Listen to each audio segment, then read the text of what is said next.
আসসালামু আলাইকুম। আমি রিমা। আমি আজকে নিয়ে আসলাম কচুর ছড়ার ডাল। অনেক একটি টেস্টি খাবার। একবার খেলে বারবার খেতে ইচ্ছা করবে। আগের দিনে দাদিরা বেশি এই ডালটা অনেক পছন্দ করতো। এই যে আমি কচুর ছড়াগুলা ধুয়ে পরিষ্কার করে সিদ্ধ করে নিয়ে নিয়েছি। এখন ছিলে নেব। এই যে ছিলতেছি, এরকম ছিলে উপরের আঁশটাকে আমি পরিষ্কার করে নিয়ে নেব। তারপরে কমপ্লিট হয়ে গেছে।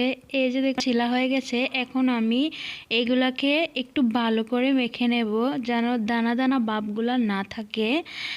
এই যে তারপর আমি এখন কিভাবে ডালটা রান্না করব তার মেন উপকরণ হচ্ছে, প্রথমে আমি দিয়ে দিলাম পেঁয়াজ কুচি, তারপরে রসুন বাটা, তার একটু রসুন বাটা একটু বেশি করে দিতে হবে, পেঁয়াজ বাটা, তারপর একটু হলুদ গুঁড়ো, লবণ, মরিচ গুঁড়ো, সবগুলো আমি একে একে দিয়ে দিচ্ছি। তারপর তেল দিয়ে দিচ্ছি।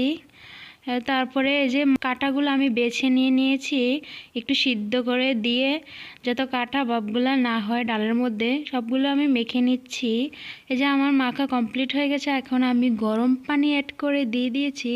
অ্যাড করে দিয়ে আমি একটি কাঠির সাহায্যে আমি চুলার মধ্যে বসিয়ে দিলাম। এই যে চুলার মধ্যে বসার পরে দেখুন কি সুন্দর একটি বলক উঠেছে। তারপর আমি আবার নাড়িয়ে দিলাম। এই যে তেঁতুল আর বিলম্বু এই ডালটার মেন উপকরণ।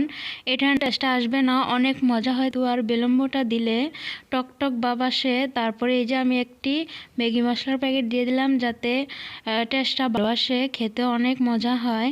তারপরে আমি ধনিয়া পাতা কুচি দিয়ে দিচ্ছি। আমি এটার মধ্যে আলগা কোনো মশলা ইউজ করি নেই, হাতের উপকরণ যা ছিল তাই দিয়ে আমি ডালটা রান্না করছি। তারপর আমি পরিবেশন করতেছি। ভিডিওটা ভালো লাগলে আমার